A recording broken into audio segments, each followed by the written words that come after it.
Story 1. WIBTA for refusing to raise my husband's affair children now that he and the woman he cheated with passed away. Sorry for using a new account, I know that's a red flag, but I don't want to risk using my old Reddit account. My 45-year-old husband of 23 years has been having an affair with a 20-year-old girl since 2020. I found out this year when his affair partner gave birth to twin boys in March. Obviously we were going to divorce. We've been hashing things out since. It's been a lengthy process due to some properties in common and we needed to get an accountant since he used the shared account for his affair. Finally things seemed to be getting close to the end when both my husband and the woman he cheated with were killed in a car crash. By some miracle the twin babies were not harmed in the crash. Now they are orphaned and neither set of grandparents can take them in permanently. My husband's parents are both in assisted living, he has no siblings and the only aunt that could take them refuses. She's been child-free her whole life. On the woman's side, I'm not sure the details in full, but her parents are also not able to be involved long-term and the one sister she has lives overseas. Since we were still married and he had not updated his will, all his assets are set to pass to me and our 2 children. I'm not callous enough to leave those babies with nothing, so I agreed to let whoever is their legal guardian to have the remaining balance in the shared account. About $25,000 in savings. The issue is no one wants to take them in. Now my in-laws are pressuring me to take them in and raise them. The issue is, I don't want to. At all. I wouldn't love them and I don't want to be the evil stepmother. But I know a big part of me will always have a level of resentment towards them. I will probably favor my own children. It's not their fault, but I truly loved my husband and I thought we were happy before I found out about the affair. We have 2 daughters, 14 and 16. Obviously we had disagreements, but never insulted each other before. Then I found out about the affair and he began calling me names and blaming me for his cheating. He became abusive and even tried to kick me off the house, my childhood home that is not shared property for the record. I'm also raising teenagers alone now. I don't have the energy to raise babies anymore. My daughters hate their baby brothers. I tried to get them to spend time with their dad as we were divorcing, but they refused. Since this all was found out because of the babies, there wasn't really a way to sugarcoat the situation. And they are also too old to really get away with it.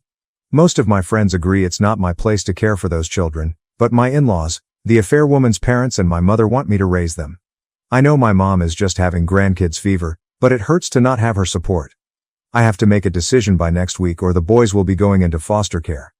At the moment they are temporarily placed with their maternal grandparents. I feel horrible, but I am very sure I can't take them in. WIBTA if I refuse to take them in. Small update. Hey everyone, this blew up far more than I thought, and I appreciate the well wishes for my girls, the boys and myself. Also for the amount of lovely people offering to see about giving the twins a good home. I might not be their mother, but it does touch me and makes me glad there's good people out there. After thinking carefully and speaking to my lawyer, reading responses, doing research, etc. I plan to speak to the grandparents tomorrow and refuse to take legal guardianship of the boys. I will let them know of the usernames of people that offered meetings for private adoptions or fostering, but my daughters are my priority. It'll be up to the twins' grandparents to decide if they'll proceed with adoption, keep them, or turn them to the state. I wish I had the mental capacity to be the person to do this, but I have 2 girls that are going through a lot and they need my full attention. I'll also be talking to the lawyers to figure out if the boys have any inheritance claim properly. If they do, I'll separate it and leave it to the lawyers to do what they need to do for them to have access when it's best.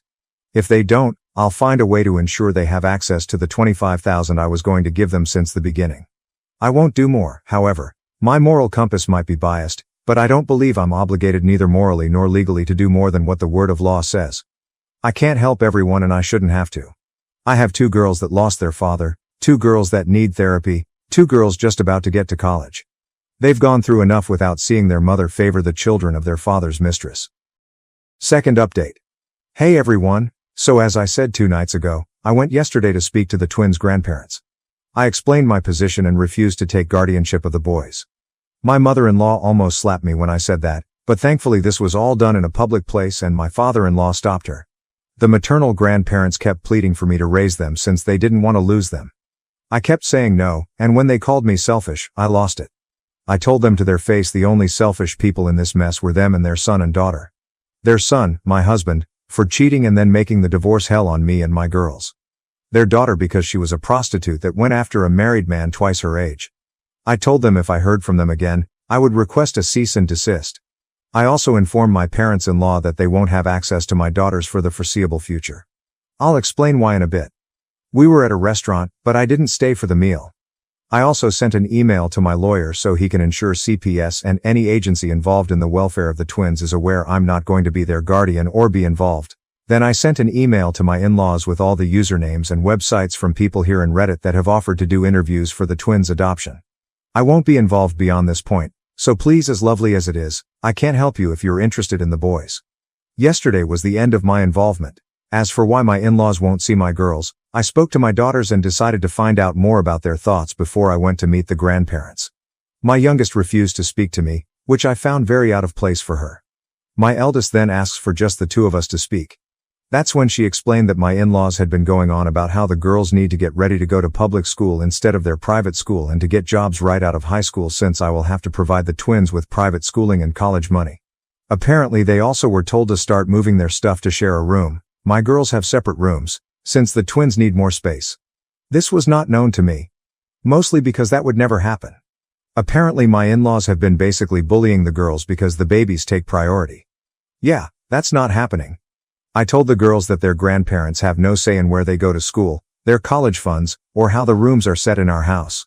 Also that I do agree they could use a part-time job during college and maybe a scholarship, but their tuition will be paid. I told them not to blame the babies for the stupidity of the adults. They told me they understand, but they still don't want to interact with their brothers for now.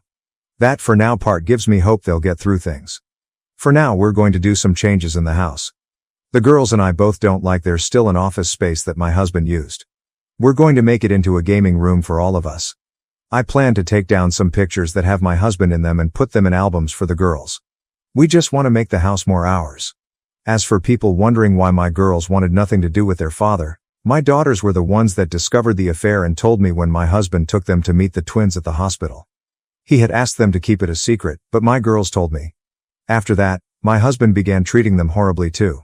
He burnt all bridges with the girls. Very tiny update since there's some people who keep harassing me in PMs. I spoke to a lawyer on Monday. The boys have no inheritance claim until a DNA test is done. After that, their only claim is against my in-laws. The shared account is not considered my husband's individual property, so it's mine. Same with the lake house. Since he had a personal savings account and a life insurance, which went to his parents, that will be the only thing the boys could claim. Obviously this can be changed if it goes to trial, but the lawyer told me with how little my husband left my girls and I, there's very little chance a judge will demand our assets. The lawyer also recommended me to completely end the idea of sharing any money with the boys. That could be used against me to claim I'm taking fiscal responsibility for them and should be considered to be their guardian. I'm dividing the money from the shared account for my daughter's college tuition. I'm still unsure if I'll sell the lake house or not, but neither the girls nor I are attached to it. Now, please leave me alone about the boys' inheritance. Sad as it is, my husband messed everything up for his children. I'm not responsible for them, nor do I have to sacrifice my assets to set them up for a better life. Another update. There's some good news and some annoying news. The good news is the boys were safely retrieved by CPS from their maternal grandparents and will be placed in foster care until a permanent arrangement is made. I found out when it happened since their grandparents, and my mother, came to scream at me at work. In all honesty, I'm glad this happened at work and not at home. It's made me consider moving, since I don't want my daughters exposed to any of this. An annoyance I had very soon after was getting a call about my inquiries into fostering and adopting. Apparently my information was sent to CPS as someone interested in fostering the twins and eventually adopting. I immediately explained the situation between the grandparents and me, and the operator was speechless at first. She apologized for the situation and told me she would make sure I wasn't bothered about the process. I also got served this morning. My in-laws are suing for grandparents' rights. They are also suing for custody. Apparently they are planning to leave their assisted living, which they really shouldn't, to buy a house that allows kids to get the twins back, and now also want custody of my daughters.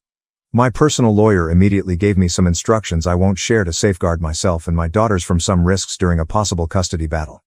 My lawyer and I both suspect my in-laws want the girls to parentify them as caretakers for the twins since my in-laws have mobility limitations. It will be a cold day in hell before that happens. I don't see CPS placing the boys with them to begin with.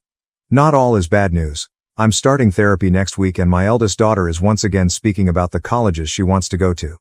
We still haven't really talked about their father or have them agree to visit his grave. I myself haven't gone there and I'm trying really hard to get used to not calling him my husband anymore. I had nothing to do with the funeral plans aside from paying bills, and from what I heard his parents had the epitaph, "Devoted and beloved husband, father and son," written on it. I find it a joke.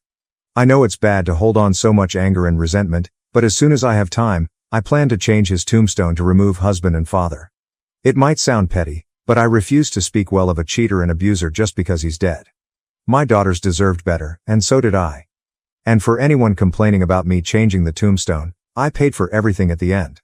So, stick your complaints you know where. I don't think I'll post another update until the whole mess with the grandparents' right lawsuit is resolved. So to the kind people that have sent support to me and my daughters, thank you so much.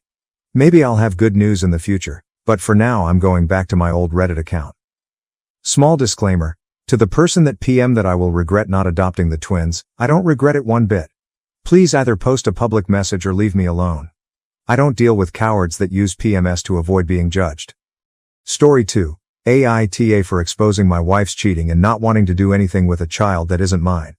So 2 weeks ago I found out that my 5-year-old isn't biologically mine. I felt so hurt and betrayed that my wife of 6 years relationship for 9 cheated on me and even got pregnant by another man. I took a paternity test without telling my wife. I immediately confronted my wife and called her a whore in my anger and many other names. She started crying and explained that she hid it because she didn't want to break our happy family of 3. I asked her why did she cheat on me. She explained we had a very nasty argument back in the day, so she hooked up with someone and it was just one-time fling and has been loyal to me.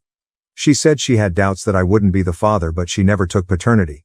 She said she was happy seeing me happy and didn't go with abortion for peace of our family and didn't tell me the truth. I told her I am divorcing and I don't want to be in our son's life. She started crying and begging me to not break the family, and I am still his father and I have been a wonderful father and a husband. I should forgive her and don't let DNA destroy our lives, and started begging me. I immediately left and she was blowing up my phone. I decided at first not to tell anyone else, but in the end I got very angry and decided to tell everyone. Everyone is pissed at my wife.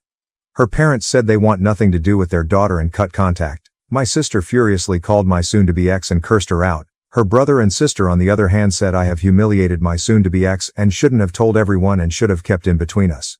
Yesterday her sister called me and said I need to take her back and come back for my son. I said I don't have a son. She got angry and started cursing me and said I am a weak, pathetic man. No wonder my wife cheated on me, and I am so pathetic I had to go behind my wife's back to take paternity cause I am insecure and weak, that I am giving up on my son just because we don't share blood and I am the reason my wife is alone and depressed. I cut her call instead. I called her husband and told him everything. I said that family is full of nutjobs. Maybe it runs in their blood. You should take a paternity as well and don't trust those bitches, he said. He's sorry on his wife's behalf and we ended the call. Now I am ignoring all my wife's and that bitch's calls. Story 3. AITA for divorcing my wife after she cheated after her parents died. About a month ago, my wife's parents both died in a car crash. She has been an emotional mess. We live in her hometown, so we have been seeing her family and friends often. I've been supportive any way I can. I've taken care of all house chores, and I've been there for her every day. Here's where things get messy. She has an ex. Let's call him Luke. Luke is not just her ex. Luke is still friends with her and her first love. They were high school sweethearts, and Luke was almost like another child to her parents. The death of her parents affected Luke a lot too. Honestly, I didn't initially like the fact that they were friends, but I trust my wife, and moved on from that feeling. Few days ago, my wife said she was going to go out with her family. I told her I could go with her, but she insisted on going alone. She didn't come back until the next morning. I tried to call her and call her family members, but no one knew where she was. When she did come back, she was a mess. I asked her where she was all night. She told me she fucked up so much. I tried to calm her down, and told her to just tell what happened and that it's okay. She can talk to me. She said she slept with Luke. I didn't react much. I told her I need some time to think. She has apologized so many times now. I did eventually ask her what happened. She said she met up with Luke and they were both messes. They reminisce about her parents, which led to them remembering their relationship. They were both drinking and it just happened. I'm so conflicted right now. My wife is probably going through the worst time in her life, but I don't think I want to be with her now. I'm furious at her. Story 4. AITA for kinda cheating on my husband? Over 6 months ago, me 36-year-old and my husband 37-year-old asked for an open relationship after 14 years together. I didn't like the idea, and it turned out he had already started an affair with his coworker. I tried to at least set some boundaries around what this open relationship would look like, but he violated every one. He then decided we would have a don't ask, don't tell open relationship. 2 months ago, he told me he wanted to divorce me for this other woman. We're still cohabiting for the time being, and have yet to file for divorce, for practical reasons, though I have fully accepted it as happening. We had been doing so amicably until last week. Shortly after my husband told me he wanted a divorce, I met someone unexpectedly. It's progressed into something romantic only within the past couple of weeks, and nothing physical has happened yet, nor will anytime soon. I assumed my husband suspected something, but since we were separated and he was with someone else, I wasn't about to bring it up. I was on the phone with this person, behind a locked door in my bedroom, when my husband barged in to ask about dinner. It was early afternoon, and he already had dinner plans with our daughter. He must have been standing outside the door, because he overheard some of the admittedly spicy conversation on the phone. He was furious with me, and has mostly been giving me the silent treatment since. He was upset that I was having such a conversation while he and our daughter were in the house, though he's done the same with his girlfriend, that I had moved on so fast, etc. I was really shocked by this. Not only did I think he already at least suspected, and had seemed fine with it, but doesn't want me anymore, so why is he upset that someone else does? He is behaving as if, and seems to believe, on some level, that I'm cheating on him. I've never seen him so upset, and I feel very bad. Have I done something wrong? Is he right to be so upset? Story 5, AITA for suspecting my wife of infidelity because she said that for her cheating is not the worst thing that could happen in a relationship. I, 41-year-old, have been married for 7 years to my wife, 39-year-old. We are child-free by choice. We have a great, stable marriage, without major quarrels and disagreements, full of respect, tenderness and passion. My wife is a very intelligent, successful woman and I admire her very much. She has a calm character and she is not in the habit of judging other people. She often mentions how annoyed she is by how easily her young students, she's a university professor, pass moral judgments and call anything they don't like toxic. It also always surprised me that she really has no jealous bone in her body. For example, whenever I texted her that I was going out to lunch with a female colleague from work, she would write me back, "Okay honey, have fun." She never inquired about where I was when I went out with friends or stuff like that. Of course, I've never cheated on her or did anything that would break her trust. Last week me and my wife were having drinks with her close friends.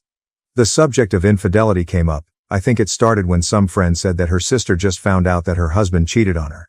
Everyone began to talk about their experiences, opinions and emotions related to cheating. That's when my wife said that she personally doesn't think cheating is the worst thing a partner could do to her, and that she would be able to forgive infidelity as long as it was a one-time thing and not an affair that dragged on for months, but that she would rather just never find out about it. I disbelieved her at first. I asked what kind of things she considered worse evils than cheating.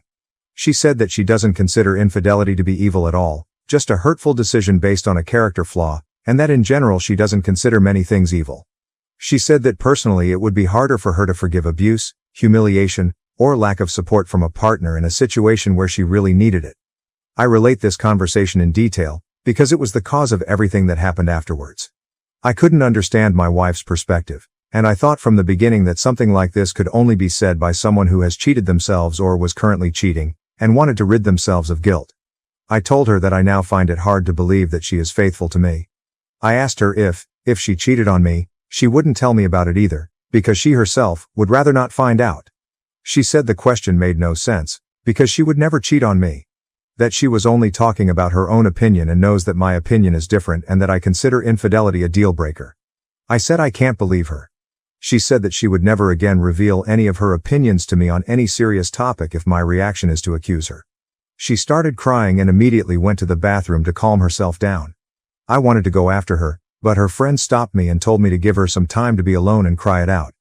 They told me that she is speaking from experience because her previous long-term partner had cheated on her and she forgave him. They broke up a couple of years later because he wanted children and she didn't. These friends have known her for much longer than I do and they said that as far as they know, she was never unfaithful to me or to anyone else.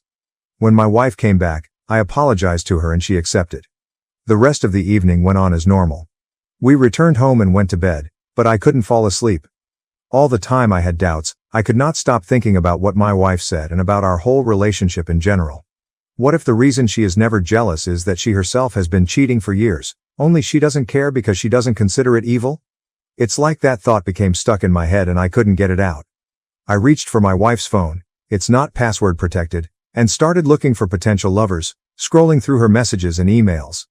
I didn't find anything suspicious and was about to give up when my wife woke up. She saw what I was doing and she didn't even say anything, she just looked very sad. She stood up, picked up her laptop, unlocked it and put it in front of me. She said, "Search it too, if you want," or something like that. I immediately apologized, closed the laptop and put away the phone. I hugged her and I told her that I love her. We went back to sleep. Since that situation she is quiet and cold. She talks to me normally but something feels off. I know what I did was wrong and I apologized for it, but was it really that big of a deal? Wasn't I at least a little justified because of what she said? Story 6. AITA for changing my mind about forgiving my wife for cheating after she signed a post-nup in my favor. My wife, Ella, 32-year-old, and me, 35-year-old have been together for 7 years, married for 5. 2 years ago, she admitted to cheating on me with a coworker. I had always believed that cheating was a red line for me, and I was initially determined to divorce her. However, she did the work to regain my trust, or so I believed at the time. I also factored in the following, which allowed me to eventually move past it and forgive her.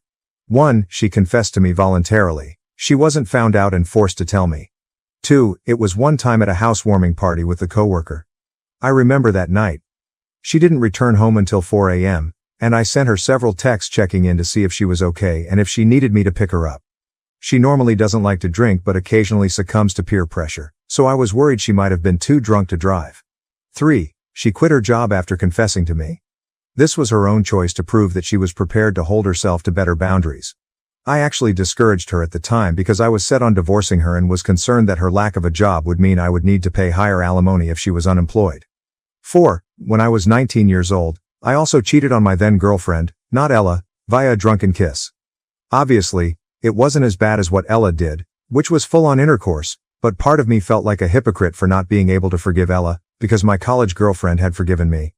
Given the above, and the fact that Ella genuinely seemed remorseful, everything else in our relationship was great, and she was the most compatible person I had ever dated personality-wise, I decided to forgive Ella and not divorce her on the condition that she signed a post-nup.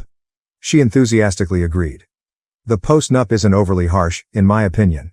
Aside from affirming that our premarital assets won't go into the settlement in the event of a divorce, it also included an infidelity clause with the penalty of the cheater forfeiting our jointly owned home, the car, and alimony in the event of a divorce. The balance would also be split 60-40 in favor of the cheated spouse rather than 50-50. We both had independent legal advice when this was drafted and signed. Fast forward to last month when I was contacted on Facebook by Alice, the wife of my wife's affair partner. She had tracked me down by going through Ella's social media. She told me that she had caught her husband, Bill, cheating on her and discovered their affair 2 years ago after going through his electronic devices. She asked if I knew, to which I replied that I did, but I thanked her for telling me anyway. She asked what had happened between Ella and me, and I told her that we had reconciled. She said she was determined to divorce Bill because, unlike my wife, Bill had proven to be a serial cheater and never confessed to her. The part that has since changed my mind about forgiving Ella is the fact that she revealed that Bill and Ella had actually been having an affair for 5 months. I clarified if she meant an emotional affair, but she clarified that it was a physical affair and that they had hooked up over 10 times. In my mind, this makes the affair so much worse. It wasn't just a drunken night, it was a long period of planned and deliberate choices, and I feel like an absolute fool. This past weekend, I confronted Ella, and she admitted it. I asked why she didn't tell me the full truth, and she said she didn't believe I would have forgiven her if I had known. She's been trying to convince me that it's in the past. We've made 2 years of progress since, and it doesn't matter whether it was once or 10 times. She argues that her confession showed true remorse.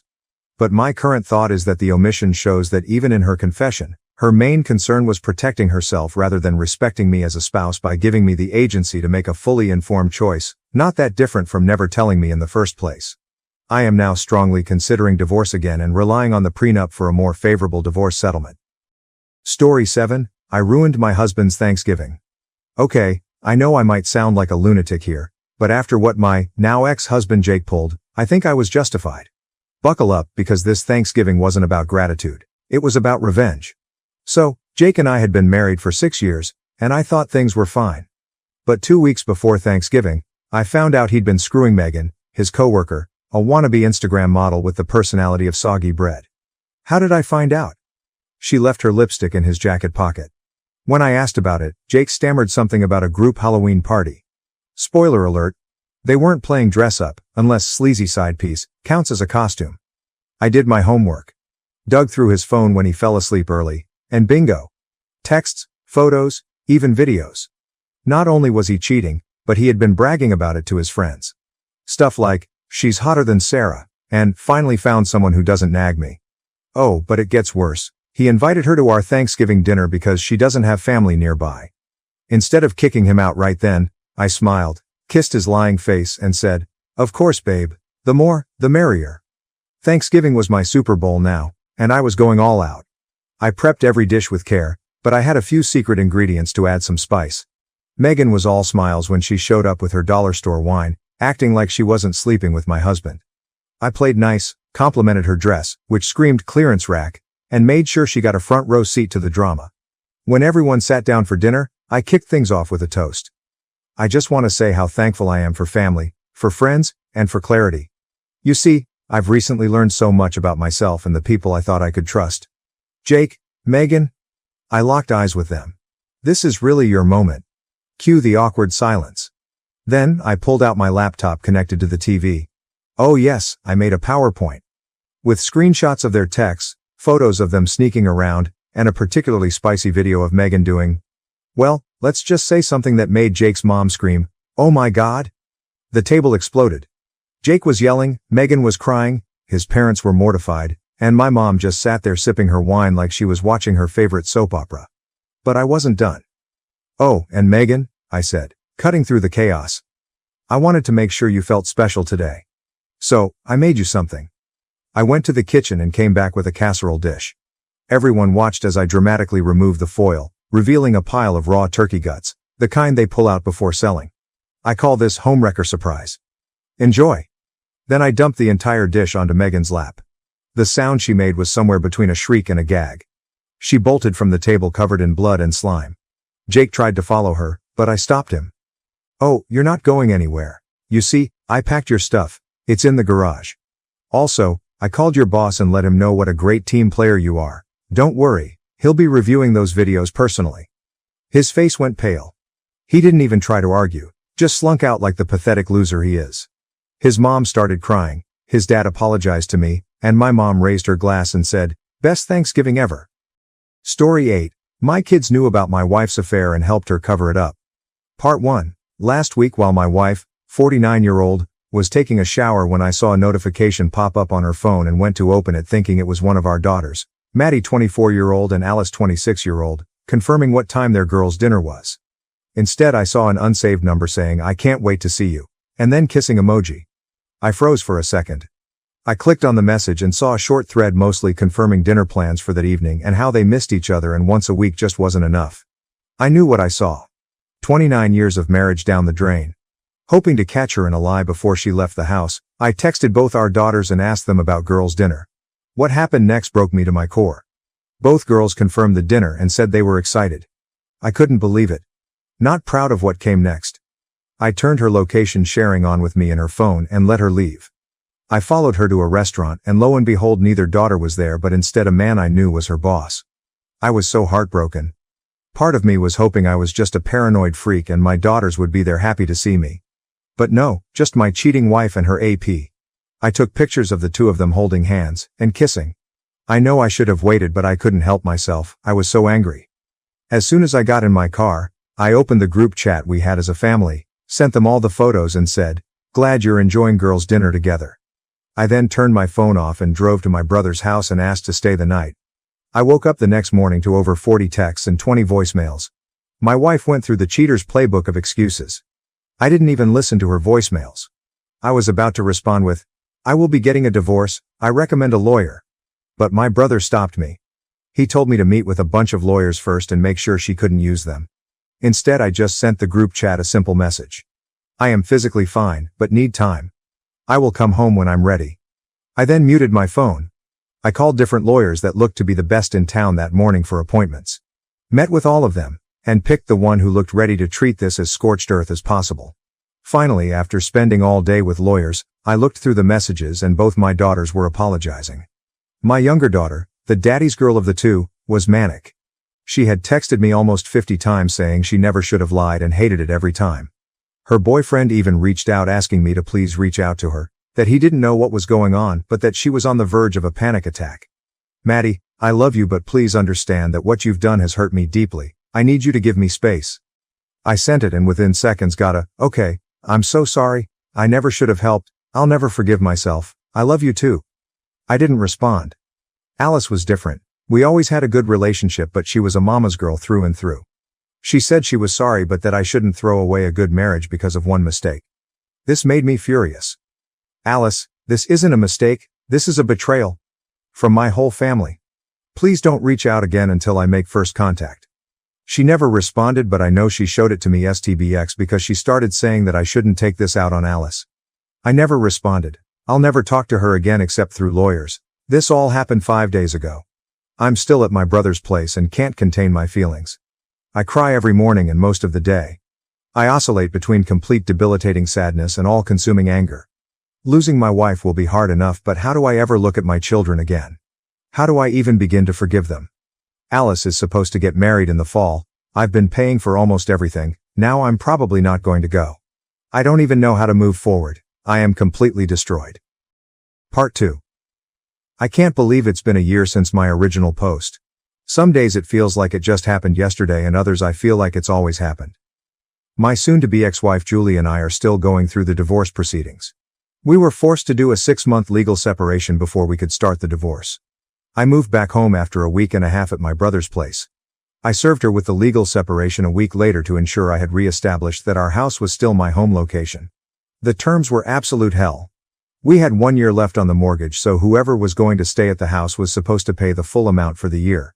Of course because she had been a stay-at-home mom 20 years ago until Maddie started pre-kindergarten, her decision that I was against. She used that against me, and she was allowed to stay at the house but we split the mortgage.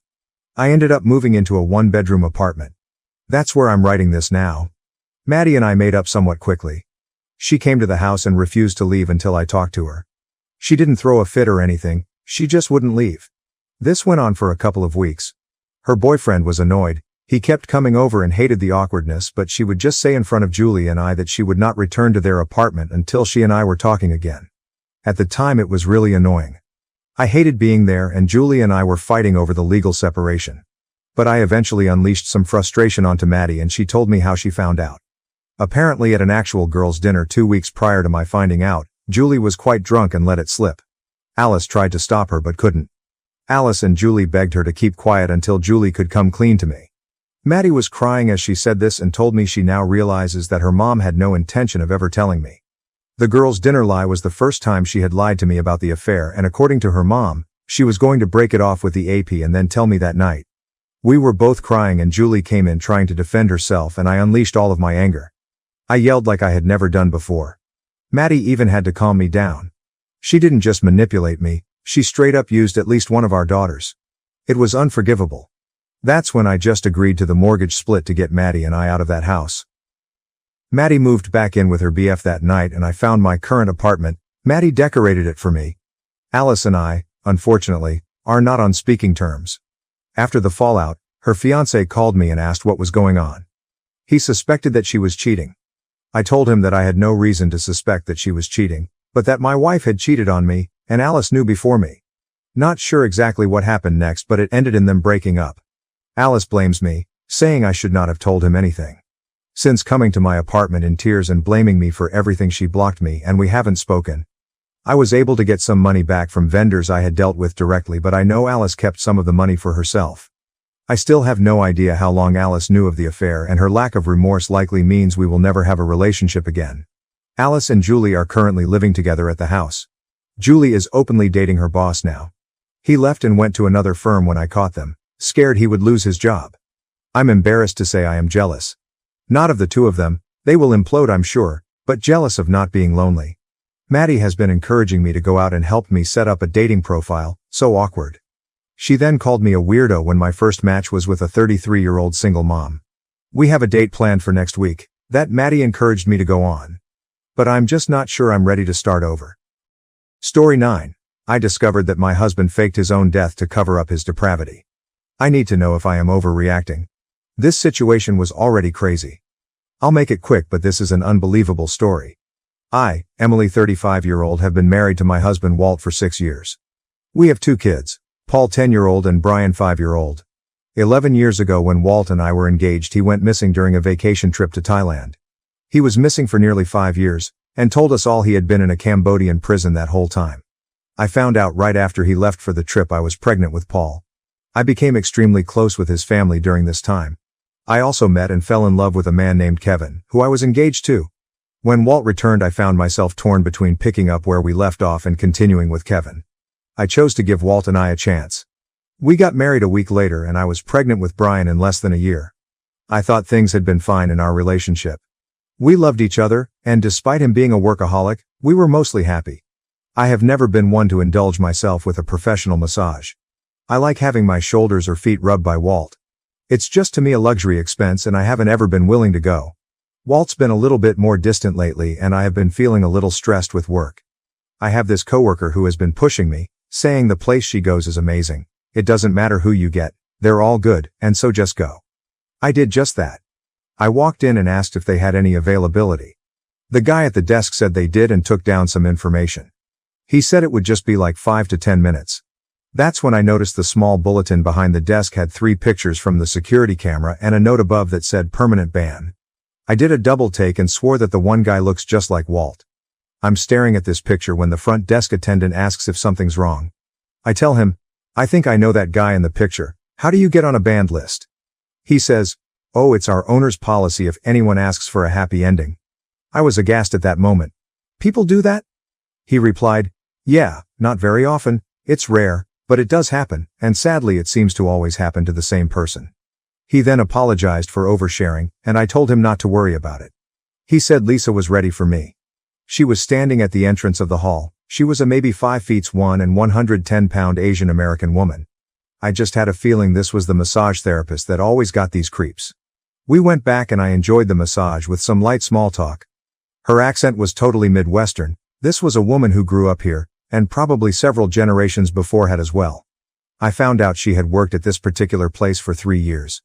As we finished, I couldn't help myself and I had to know, so I just came with the truth. This is very hard to say, but I noticed the list of banned guys. One of them is my husband. Were you by chance his massage therapist? She looked at me with genuine concern as my eyes filled and said, I had to be because all 3 guys were my clients. Which one was he? I said, the one in the orange shirt. She said, oh, yes, I'm very sorry.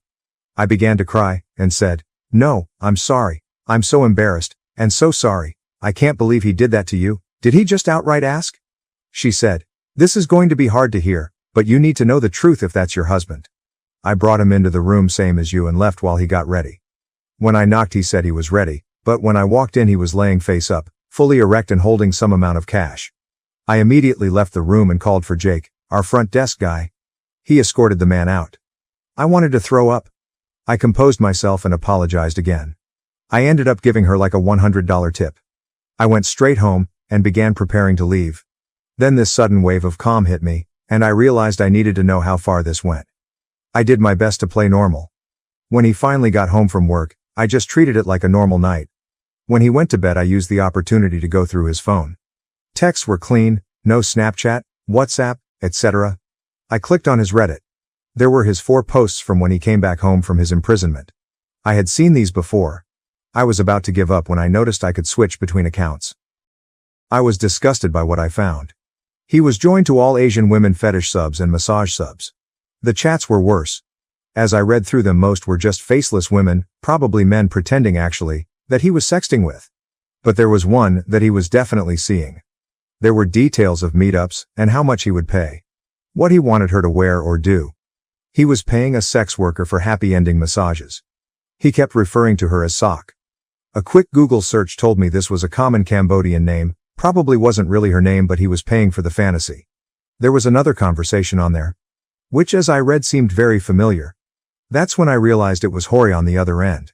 They were both covering for each other for years through various affairs.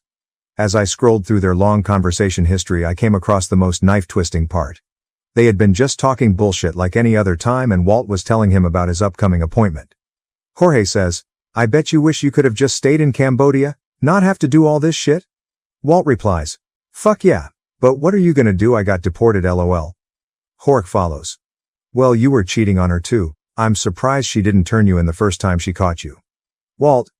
Yeah, she was still holding out hope until the second time. It was all fake. It was all lies. He was never in prison. He left me. I slept on the couch that night and told him I just fell asleep out there. The next day I asked Jorge to come meet me on the pretense of needing help with something. When he arrived I showed him the evidence I had of his affair, and told him it was going to his whole family if he didn't tell me the whole truth right now. Jorge laid it all out to me. Walt has been obsessed with Asian porn since high school. Notably happy ending massage fantasy. When we started together it was because I had the right optics. Jorge said Walt does love me as his wife. He just has this addiction. I told him to stop with that shit and let me know about Cambodia. Prior to his trip, Walt had been engaging in an online affair with a Cambodian woman for 2 years. That means it started after we were together. Our bachelor trip was his chance to meet up with her in person. What I didn't know is he had gotten his passport and visas for both Thailand and Cambodia. Jorge didn't want to go to Cambodia and Walt had only ever mentioned a desire to visit Thailand, so that became their cover. They arrived the first morning and took a week's worth of selfies together around the resort. At that point Walt left and went to meet this woman in Cambodia. He was there for 3 days with her, when he decided he was in love. She was from a well enough off family. He wanted more. So he and Jorge concocted his disappearance. At first he was only going to stay for the first 30 days then show back up, but when it was done he got his visa extended another 30 days. He couldn't extend it past that so he just didn't. He hid there with her. However, being the shitty person he is, he began cheating on her as well. She caught him and kept him around because he was telling her he would help her immigrate to the States as his wife. After 4.5 years she caught him again, and not only dumped him but reported him and he got deported. He had to come clean to his parents who I had grown close to. They feared losing contact with their grandson and chose to hide all of this from me. Which was a betrayal so hard to hear after being in each other's lives for so long. They also told Walt to leave me alone, but at the same time wanted him to have a relationship with our son. WTF, I don't know how they thought those two things wouldn't conflict. He ignored that and made the effort to rekindle our relationship. When he had won, his dad made him marry me right away and told him to stop all of his terrible behaviors. He was hoping this would straighten Walt out now that he had his fun. Instead, all that happened was I threw away the best guy in the world for a workaholic porn addict with a creepy fetish. I feel so stupid. I headed home. I knew Jorge would inform Walt. I went ahead and sent Jorge's whole family the evidence of his infidelity. I then sent Walt's out to everyone I knew as well. By the time Walt came home, which was way earlier than he ever had, he was fuming and getting bombarded with messages. I already had my car loaded with mine and kids' things. My best friend had taken the kids earlier. Walt came at me with an attitude and I was ready to fight. He switched approaches and I tried to gaslight me and explain. I wasn't having it. I told him I knew about everything, Cambodia, the porn, the sex worker. He told me she's not a sex worker, just a college student in need of extra money. I screamed back at him, that's fucking worse, now you're just taking advantage of a young girl in need. He suddenly shut up after that, and I told him he could expect divorce papers and nothing else. Then I left. It's been a few weeks. I feel like an idiot for not figuring this out. I'm starting to notice the signs I overlooked and that I was keeping myself blind to them. The long hours at work even though we don't need it, the starting of his own bank account from our joint account, the fact he signs up or agrees to every business trip or conference. It was just his way of feeding his depravity. The worst part is he came back for me. He could have come back and left me alone. I could have married Kevin, and now knowing what I gave him up for, I hate myself even more. Now, where I am getting some push that I'm overreacting. I am pushing for 100% custody and no visitation for him in the interim. I have evidence of porn addiction, work addiction, and visiting sex workers. I am also going 100% no contact with his parents. A few people, not many, are saying I should not try to cut the father and grandparents out of my kids' lives. I however disagree and feel Walt is a danger to them given his self-destructive and manipulative behavior. His parents will only get the time he gets and at this point, I'm at best offering weekly supervised visits. Otherwise they are not to be in my life to any degree. Last year something unexpected happened. I was in a bitter custody dispute with my lying, cheating ex-husband. Ever since I found out about his cheating 3 years earlier, he had been making my life hell. The divorce took forever, he snowballed the price of our house, and then he fought every custody decision along the way. The unexpected thing was my ex-fiancé, Kevin, figured out that my ex-husband was bragging about this on Reddit. Out of nowhere he emailed me the evidence and it helped tremendously in court. I was really excited when I first heard from Kevin, and tried to engage with him on a personal level. He didn't want that, and I understood. I hurt him more than he ever deserved. I wish I could go back and do it all over again because believe me, hindsight is 20/20 and this was probably the biggest mistake of my life. Although I attempted to reach him, he blocked me. When he did that I took the hint and let it go. However, I can't stop thinking about him. I just feel like he wouldn't have helped me like that if he didn't still have some sort of feelings for me. He very well could have just turned the other cheek. I'm really thinking about reaching out to him. I don't know what his relationship status is, but I think it's worth a shot. I honestly never thought I would hear from him again. So it almost feels like fate that he was the one to save me. I've been checking around the different platforms and it seems he still doesn't do social media.